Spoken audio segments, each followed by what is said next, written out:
it's Keely here for Soy and Shea, and thank you so much for joining me for another soap making video. As you can see, I am coming to you from a different part of my workshop today. I am in the shop area. I've recently just done a little bit of a makeover in here. If you've seen the studio tour, what I had in here previously was some cubed shelving. I've kind of really outgrown that, so I've gone and got myself some wooden shelves to put all of my Bath and Body stock on, and then I've got all these bookcases on this side, which is to put all the candles and melts onto. Really happy with how this has come together. But on to today's video. I did actually put out there on both my YouTube community tab and also on the Instagram page whether or not you wanted to see yet another video with a really naughty misbehaving fragrance, and most of you have said yes. So I sat down and I edited the video. I had to edit it quite heavily because I did say quite a number of naughty words because I just got so cross, upset and angry with yet another really naughty fragrance, but it behaves really weirdly, which you'll see throughout the video. Now, before we actually get into that video, I also want to actually discuss adverts on the videos. I don't know if anyone else has noticed when you're watching other people's videos, and I know it's now happening on mine, there is an excessive amount of adverts that are appearing throughout videos now. This is something that YouTube has rolled out, and they've just automatically thrown it into everybody's videos.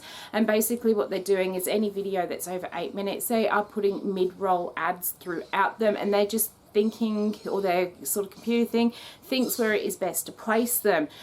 Now, I've got too many videos to go back and change them all, but any of these new ones that are coming through, I am going to try and reposition where those adverts go. Now, normally I don't like having those mid-roll adverts in there, but obviously YouTube are trying to make a little bit more money out of putting ads in there. So I think if I take those mid-roll ads out, my videos just won't get out there because they're not making money on them. So what I'm going to try and do is get that mid-roll ad to go in that sort of gap between where I show you the finished soap while it's still wet, and then as we go into the cutting of it, just so that YouTube doesn't stop promoting my videos to you guys, but also so that there's not too many adverts in the videos either. So I do apologize, it's not something I really want happening, but it's also something where I've got my hands a little bit tied if I do want my videos to still go out there. So I apologize right now for any of the videos that I do miss and have all these excessive adverts in. I will try and keep on top of them.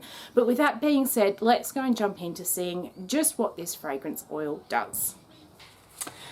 Alright, so we are actually soaping quite late at night, so you'll probably hear quite a few of the birds squawking around in the background as they nestle in for roosting time.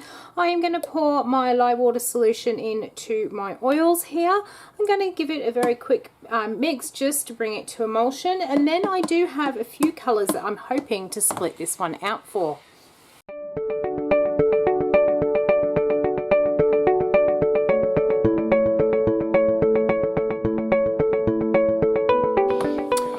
So we have got that done there. I am going to pour off some white into that one. So it's just a bit of titanium dioxide in there. I have got in this pot here some Tangelo mica from my Micro Obsession, and into this one I have got some Melon Fizzer in here. I'm not going to need an actual lot, but I do want to do some piping. If you saw the behind the scenes video this week, you'll know that I want to do a little bit of piping on the embeds of this soap. Into my big pot here I have got some of Heirloom Body Care's Navel Orange, this one is called. I thought that was just rather appropriate for this. I'm going to get as much of that colour out of here as I possibly can. I'm then going to, apart from the white, I'm going to try and just hand stir this colour in. The white will need a very quick blitz with the stick blender though.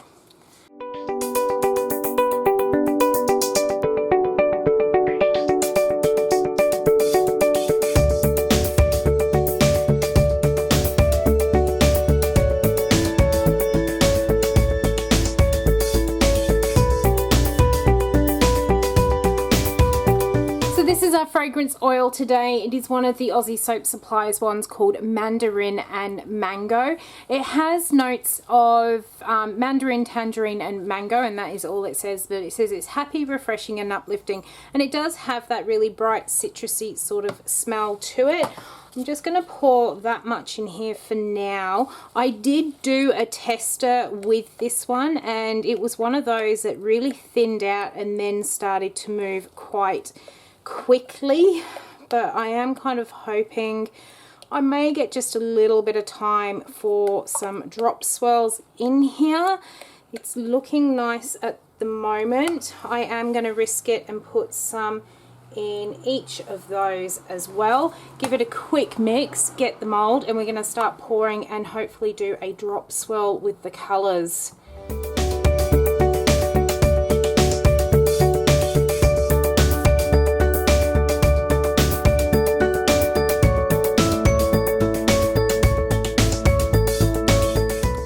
Alright, we're not going to be able to do that drop swirl, I don't think.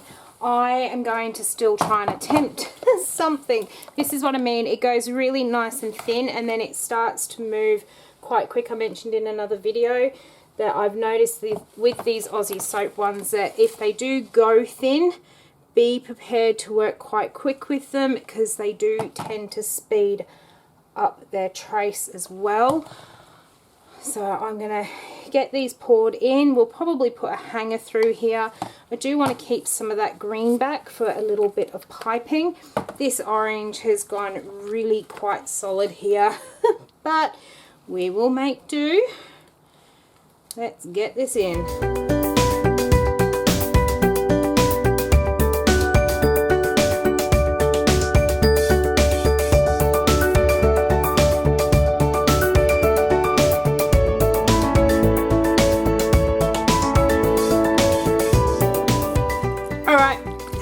Is not even gonna go through that.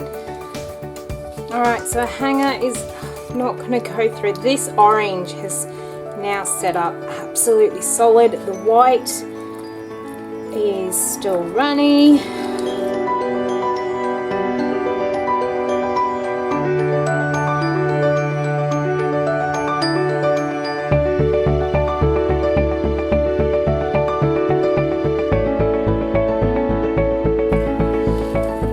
Honestly, I think whoever did the soap testing over at Aussie Soap Supplies needs to learn what the difference is between a slight acceleration and a seizing of the soap, because this is ridiculous.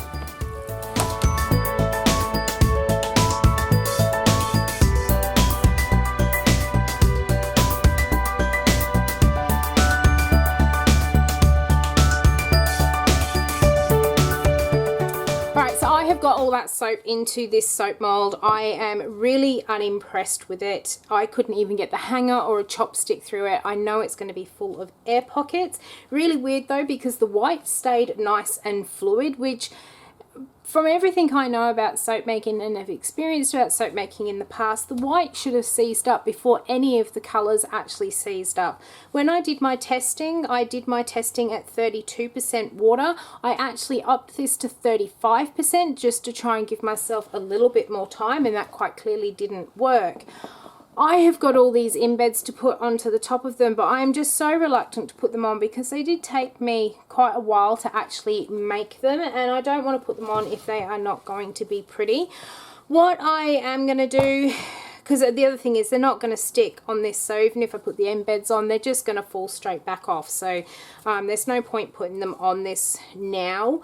What I am going to go and do, I'm thinking, because sometimes this trick does work, it is 10 to 6 at night. I am going to go and feed my dog, give this 10 minutes, and hopefully, because of how fast this moved, it's going to go through a gel phase and it might actually become soft enough to be able to do something with. So I will be back in just a minute and let you know what I've decided to do with it. I have let this sit here for about 20 minutes now. It's not going to go into its gel phase. It's not even getting warm on me. So I don't think that little trick of waiting for it to go into gel and then putting a chopstick through it is going to work on this particular soap.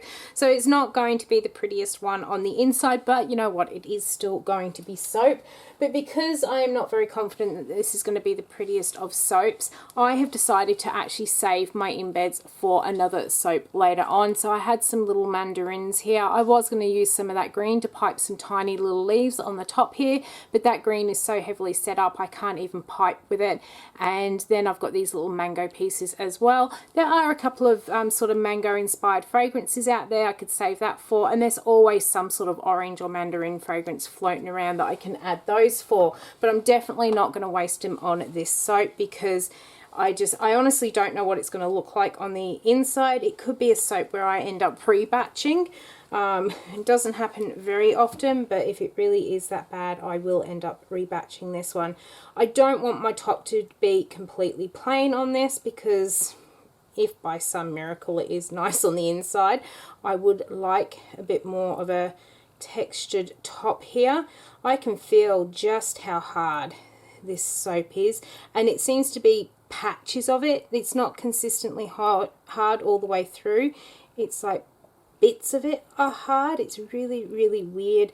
I can see the fragrance as well. When you push down, you get this little bubble of fragrance pop out. What you will be very happy to know is that up on my shelf I now only have 3 of the Aussie Soap fragrance oils left to actually soap with. 2 of them I know were very good. I think all 3 of them that are left were meant to be very good. One of them did discolor badly in terms of not going brown. It actually went yellow. It said on the website it went mauve and then came back to its color. Look at that. That's just not even holding together as soap there. As I was saying, it says this other one goes mauve and then comes back to white over time. Mine didn't go mauve, mine went bright yellow, but it has been, my test pieces have been sitting on the sort of rack now. They're in their 3rd week and that real yellow look I got from it has faded. So I know that I'm going to be able to do it in this soap idea that I have, and it will actually be good in the end. So I do only have a couple of more fragrances to go through them. I'm not in any buy sell swap groups, so I can actually sell them, and it just seems a waste not to use them, and I don't want to use them in my moisturizers because if they become a fragrance that everybody wants, I really don't want to buy any more of these fragrance oils at all, so I'm just not going to put them in there. I will keep battling through my soaps, taking that piece off because it's gonna fall off when it comes time for cutting. That is how I am going to leave it. Not pretty, I know. Not one of my worst soaps. I think Dragon's Blood is still the worst to date so far, but we'll come back tomorrow and we'll have a look and see if it does top Dragon's Blood or not.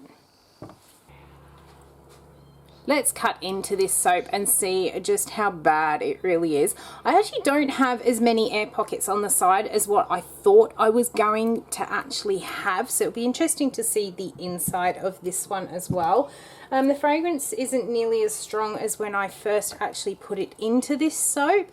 I'm not sure if it will come back during the cure. I did go and smell the test piece that is sitting up on the cure rack, and it doesn't seem like that scent is coming back. It has actually faded quite a bit, so this is definitely not one I would try again. But if anyone is looking to use this fragrance, work in layers and measure out each of your layers separately.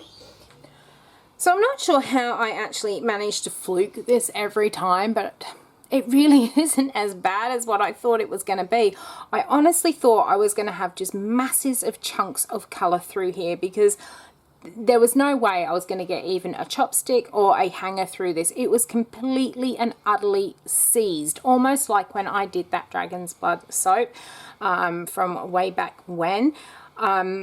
I have somehow managed to get some little swirls and mingling of colour. The white really strangely actually stayed very, very fluid. And from everything I know about soap making, the titanium dioxide should always move faster than any of the other colors, whereas the other three colors, they all seized in the pot, and that white stayed beautiful and fluid. So really, really odd. I said it during the video, I'm pretty sure the fragrance oils are actually reacting to the micas now. When Aussie Soap Supplies actually first released these fragrances, they did do the whole sort of test, and all the test ones are done in a uncolored soap, so you can see how it actually discolors. They also put their test soap recipe on the website, which has since been removed. If anyone here in Australia did actually note down that test recipe, I would love to know what it was, so I can actually test some of the leftover fragrance oil I've got and see if I get a different sort of result using their recipe to the one that I have used, or my usual recipe. If anyone has got it, that would be absolutely fantastic, please. Otherwise, I am pretty happy with how this has turned out in terms of it wasn't a complete and utter failure. I'm really, really pleased I didn't put the embeds on here and have saved them for another soap. But I'm still pretty happy with the end result of this one. It is still soap, it's still going to clean. So what I'm going to do is tidy up all the edges, fill up the little air pockets I've got, pop them onto the cure rack, and then when they head onto the website, they'll probably go into the sort of clearance area so people can grab themselves a nice little bargain with this soap. So I hope you have enjoyed coming along on that fast-paced soap journey with me. If you did, why not leave me a thumbs up and any comments down below. If you've got any questions, I will get back to you as soon as I possibly can. And until the next video comes out, I hope you have a great one, and I will see you then. Bye!